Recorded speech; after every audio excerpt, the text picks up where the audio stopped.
Hello friends, welcome back to my channel Simna's food world. അപ്പോഴിത് ഇന്ന് ഞാൻ വന്നിട്ടുള്ളത് ഒരു റെസിപ്പി ആയിട്ട് ഒന്നുമല്ല കേട്ടോ, മറിച്ച് നമ്മുടെ വീട്ടമ്മമാർക്ക് എല്ലാവർക്കും ഒരുപോലെ ഉപകാരപ്പെടുന്ന നല്ലൊരു വീഡിയോ ആയിട്ടാണ്.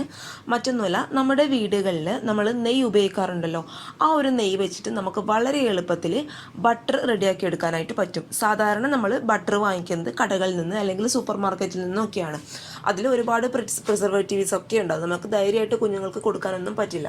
അപ്പോൾ ഇനി അങ്ങനെയുള്ള പ്രശ്നങ്ങളൊന്നുമില്ല. നമുക്ക് വീട്ടിലുള്ള പ്യുവർ ഗീ വെച്ചിട്ട് നമുക്ക് വളരെ എളുപ്പത്തിൽ, അതായത് 1-2 മിനിറ്റ് കൊണ്ട് ബട്ടർ റെഡിയാക്കി എടുക്കാനായിട്ട് പറ്റും. ഈ ഒരു ബട്ടറിൻ്റെ പ്രത്യേകത എന്ന് വെച്ചാൽ അത്രയും നല്ല സ്മെല്ലും ആയിരിക്കും, അത്രയും ടേസ്റ്റി ആയിരിക്കും. അപ്പോൾ എല്ലാവരും ഒന്ന് കണ്ടു നോക്കുക, എല്ലാവർക്കും ഉപകാരപ്പെടുന്നു വിചാരിക്കുന്നു. അപ്പോൾ നമുക്ക് പെട്ടെന്ന് തന്നെ ഈ നെയ്യ് വെച്ചിട്ട് വളരെ എളുപ്പത്തിൽ എങ്ങനെയാണ് ബട്ടർ റെഡിയാക്കും നോക്കാം. അതുപോലെ ചാനലൊക്കെ കണ്ട് വീഡിയോസ് ഇഷ്ടപ്പെടുകയാണെങ്കിൽ മാത്രം ഇതേ സബ്സ്ക്രൈബ് ബട്ടൺ ഒന്ന് പ്രസ് ചെയ്തോളൂ കേട്ടോ. അപ്പോൾ നമുക്ക് പെട്ടെന്ന് തന്നെ ഈ ഒരു ട്രിക്ക് എങ്ങനെയാണെന്ന് നോക്കാം. അപ്പോൾ നമുക്ക് ഈ നെയ്യിൽ നിന്ന് വളരെ എളുപ്പത്തിൽ മിക്സിയുടെ ജാറിൽ എങ്ങനെയാണ് ബട്ടർ ഉണ്ടാക്കുമെന്ന് നോക്കാം. അതിനായിട്ട് ഞാനിപ്പോൾ എടുത്തിട്ടുള്ളത് മിൽമയുടെ നെയ്യാണ് കേട്ടോ. അപ്പോൾ നിങ്ങളുടെ കയ്യിൽ ഏത് നെയ്യാണെങ്കിലും കുഴപ്പമില്ല, കയ്യിലുള്ള നെയ്യ് ഏതാണെന്ന് വെച്ചാൽ അതെടുക്കുക. ഇപ്പോൾ ഞാനിവിടെ 1/2 കപ്പ് നെയ്യാണ് കേട്ടോ ബട്ടറാക്കി എടുക്കാനായിട്ട് പോകുന്നത്. അപ്പോൾ ഇത് 1/2 കപ്പ് കറക്റ്റായിട്ട് നമുക്ക് അളന്നെടുക്കാം. ഒരുപാട് ക്വാണ്ടിറ്റിയിൽ ഞാൻ ഉണ്ടാക്കുന്നില്ല, കാരണം എൻ്റെ അടുത്ത് ഓൾറെഡി വാങ്ങിച്ചെടുത്ത ബട്ടർ ഉണ്ട്, അതുകൊണ്ട് ഒരുപാട് ക്വാണ്ടിറ്റിയിൽ ഞാൻ കാണിക്കുന്നില്ല കേട്ടോ. ജസ്റ്റ് ഒരു 1/2 കപ്പ് വെച്ച് ഞാൻ നിങ്ങൾക്ക് കാണിച്ചു തരാം. ഓക്കെ,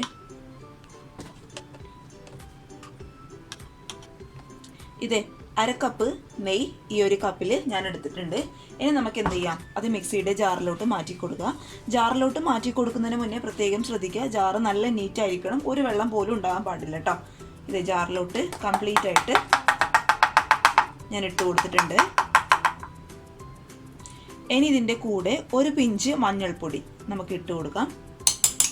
അപ്പോൾ ഈ മഞ്ഞൾപ്പൊടിയുടെ കൂടെ നിങ്ങൾക്ക് സാൾട്ടഡ് ആയിട്ടുള്ള ബട്ടറാണ് വേണമെന്നുണ്ടെങ്കിൽ അതിനാവശ്യമായിട്ടുള്ള ഉപ്പിട്ടെടുക്കുക. ഇപ്പോൾ ഞാനിവിടെ അൺസാൾട്ടഡ് ബട്ടർ ആട്ടോ റെഡിയാക്കി എടുക്കാനായിട്ട് പോകുന്നത്, അതുകൊണ്ട് ഞാൻ ഉപ്പിട്ട് കൊടുക്കുന്നില്ല. അപ്പോൾ അത് പറഞ്ഞത് മനസ്സിലായെന്ന് വിചാരിക്കുന്നു. സാൾട്ടഡ് ആയിട്ടുള്ള ബട്ടറാണ് വേണമെന്നുണ്ടെങ്കിൽ ഈ ഒരു സമയത്ത് ഈ ബട്ടറിന് ആവശ്യമായിട്ടുള്ള ഉപ്പ് നിങ്ങൾ ഇട്ട് കൊടുക്കുക കേട്ടോ. ഓക്കെ, പിന്നെ നമുക്ക് വേണ്ടത് ഐസ് ക്യൂബ്സ് ആണ്. അപ്പോൾ ഐസ് ക്യൂബ്സ് ഞാൻ ഇതിൻ്റെ കൂടെ ഇട്ട് കൊടുക്കുന്നുണ്ട്. പിന്നെ ഐസ് ക്യൂബ്സ് ഇട്ട് കൊടുക്കുമ്പോൾ ശ്രദ്ധിക്കേണ്ട കാര്യം, ഒരുപാട് അങ്ങായി പോകരുത് കേട്ടോ, കാരണം ഒരുപാട് അങ്ങായി പോയി കഴിഞ്ഞാൽ പിന്നെ നമ്മുടെ ബട്ടർ അങ്ങ് അടിച്ചെടുക്കുമ്പോൾ വെള്ളമായി പോകും. അതുകൊണ്ട് ഞാനിപ്പോൾ ഇവിടെ എടുത്തിട്ടുള്ളത് ഒരു 6-7 ക്യൂബ്സ് എടുത്തിട്ടുണ്ട് കേട്ടോ, ഐസ് ക്യൂബ്സ്. അപ്പോൾ ഇതെല്ലാം കൂടി നമുക്ക് മിക്സിയുടെ ജാറിലിട്ട് നന്നായിട്ട് അങ്ങ് അടിച്ചെടുക്കാം. പിന്നെ അടിച്ചെടുക്കുമ്പോൾ ശ്രദ്ധിക്കേണ്ട കാര്യം, നമ്മൾ സാധാരണ തേങ്ങയൊക്കെ അടിച്ചെടുക്കുന്നത് സാധാരണ നോർമൽ മോഡലാണ്. ഇത് നേരെ ഓപ്പോസിറ്റ് മോഡലിട്ട് അടിച്ചെടുത്താൽ മതി. അതായത് ജസ്റ്റ് ഒന്ന് വിപ്പ് ചെയ്ത് എടുക്കട്ടെ, ഒരുപാട് നേരം ഇട്ട് അടിച്ചെടുക്കരുത്. ജസ്റ്റ് 1-2 മിനിറ്റ് ഒന്ന് വിപ്പ് ചെയ്ത് എടുക്കാം. എന്നിട്ട് നിങ്ങൾ ഇതിൻ്റെ മിക്സിയുടെ മൂടി ഒന്ന് ഓപ്പൺ ചെയ്ത് നോക്കുക. അത് ഓക്കെ ആയെന്ന് തോന്നുമെങ്കിൽ അതൊന്ന് വിട്ടേക്കോട്ടെ. ബട്ടർ ആയി കഴിഞ്ഞാൽ നിങ്ങൾക്ക് ഏകദേശം മനസ്സിലാവുമല്ലോ. അപ്പോൾ ഞാനിത് ജസ്റ്റ് ഒന്ന് വിപ്പ് ചെയ്തെടുത്തിട്ട് പെട്ടെന്ന് വരാം. അപ്പോഴത്തെ മിക്സിയുടെ ജാറിലിട്ട് ഞാൻ അത്യാവശ്യം നന്നായിട്ടൊന്ന് വിപ്പ് ചെയ്തെടുത്തിട്ടുണ്ട്. ഇനി നമുക്ക് തുറന്ന് നോക്കാം. കണ്ടോ, നല്ല ക്രീമി ആയിട്ടുള്ള നമ്മുടെ ബട്ടർ ഞാൻ കാണിച്ചു തരാം. കണ്ടോ, നല്ല അടിപൊളിയായിട്ടുള്ള ബട്ടർ റെഡി ആയിട്ടുണ്ട്. നല്ലൊരു സ്മെല്ലും ഉണ്ട് കേട്ടോ. നമ്മൾ ഷോപ്പിൽ നിന്നൊക്കെ വാങ്ങിക്കുന്നതിനേക്കാളും, കാരണം നമ്മൾ പ്യുവർ ആയിട്ടുള്ള ഗീ ആണല്ലോ എടുത്തത്. അപ്പോൾ നല്ലൊരു സ്മെല്ലുള്ള നല്ലൊരു ബട്ടർ റെഡി ആയിട്ടുണ്ട്. അപ്പോൾ ഒരു ഐസ് ക്യൂബ്സ് ഉണ്ടോ ബാക്കിയായിട്ടുണ്ട്, അത് നമുക്ക് എടുത്തങ്ങ് മാറ്റിക്കളയാം.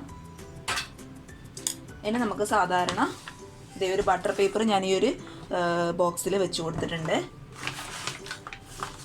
അതിലോട്ട് നമുക്കിത് ഇട്ട് കൊടുക്കാം.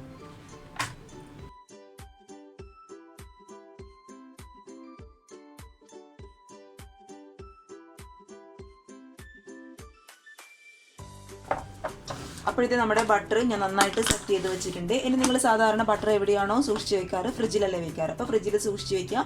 അപ്പോൾ ഒരു 1/2 മണിക്കൂറിന് ശേഷം ഞാൻ നിങ്ങൾക്ക് കാണിച്ചു തരാം കേട്ടോ ഇതിൻ്റെ ആ ഒരു രീതി എങ്ങനെയായിരിക്കുന്നതെന്ന്. ഇത് നമ്മുടെ ബട്ടർ ഫ്രിഡ്ജിൽ വെച്ചിട്ട് ഏകദേശം ഒരു 20 മിനിറ്റൊക്കെ ആയിട്ടുണ്ട്. പിന്നെ ഞാൻ നിങ്ങളുടെ അടുത്ത് ഈ ബട്ടർ ഫ്രിഡ്ജിൽ വെക്കുന്നതിന് മുന്നേ ഞാൻ നിങ്ങളടുത്ത് പറഞ്ഞത് ഫ്രീസറിനാണ് കേട്ടോ. ഫ്രീസറിലല്ല, ഫ്രിഡ്ജിലാണ് കേട്ടോ വെക്കേണ്ടത്. അഥവാ നിങ്ങൾ ഫ്രീസറിലാണ് വെക്കുന്നതെങ്കിൽ ഇത് ഉപയോഗിക്കുന്നതിന് ഒരു 15 മിനിറ്റ് മുന്നെങ്കിലും പുറത്തെടുത്ത് വെക്കുകയാണെങ്കിൽ ഉപയോഗിക്കാൻ എളുപ്പമായിരിക്കും. നമ്മുടെ ബട്ടറൊക്കെ നന്നായിട്ട് സെറ്റായിട്ട് വന്നിട്ടുണ്ട് കേട്ടോ. കാണിച്ചു തരാം. കണ്ടോ, നമ്മൾ പുറത്തുനിന്ന് വാങ്ങിക്കുന്ന അതേ ബട്ടറിൻ്റെ ആ ഒരു ടെക്സ്ചർ തന്നെ കിട്ടിയിട്ട്, കൂടാതെ അതിനേക്കാളും നല്ലൊരു സ്മെല്ലും ഉണ്ട് കേട്ടോ. കാണിച്ചു തരാം. കണ്ടോ, നല്ല അടിപൊളിയായിട്ടുള്ള നമ്മുടെ ബട്ടർ ഇവിടെ റെഡി ആയിട്ടുണ്ട്. അപ്പോൾ ഇനി നിങ്ങൾ ബട്ടർ പുറത്തുനിന്ന് വാങ്ങിക്കേണ്ട ആവശ്യമൊന്നുമില്ല. ഇങ്ങനെ നെയ്യ് ഉണ്ടെങ്കിൽ, ഒരു മിക്സിയുടെ ജാറും ഉണ്ടെങ്കിൽ നമുക്ക് വളരെ എളുപ്പത്തിൽ ബട്ടർ വീട്ടിൽ റെഡിയാക്കി എടുക്കാനായിട്ട് പറ്റും കേട്ടോ. അപ്പോൾ കുട്ടികൾക്കൊക്കെ നമുക്ക് ധൈര്യമായിട്ട് കൊടുക്കാനായിട്ട് പറ്റും. ഒരു പ്രിസർവേറ്റീവ്സും ചേർക്കാത്ത നല്ല പ്യുവർ ആയിട്ടുള്ള ബട്ടറാണ് കേട്ടോ. അപ്പോൾ എല്ലാവരും ഇനി ബട്ടർ ഇങ്ങനെ ഒന്ന് ട്രൈ ചെയ്ത് നോക്കുക. ട്രൈ ചെയ്ത് നോക്കിയിട്ട് അഭിപ്രായങ്ങളൊക്കെ അറിയിക്കുക. അതുപോലെ ചാനലിൻ്റെ വീഡിയോസൊക്കെ കണ്ട് ഇഷ്ടപ്പെടുകയാണെങ്കിൽ തൊട്ട് താഴെയുള്ള സബ്സ്ക്രൈബ് ബട്ടൺ കൂടി ഒന്ന് പ്രസ് ചെയ്തേക്ക് കേട്ടോ. അപ്പോൾ അടുത്ത നല്ല വീഡിയോ ആയിട്ട് കാണുമ്പോൾ thank you for watching Simnas food world. By.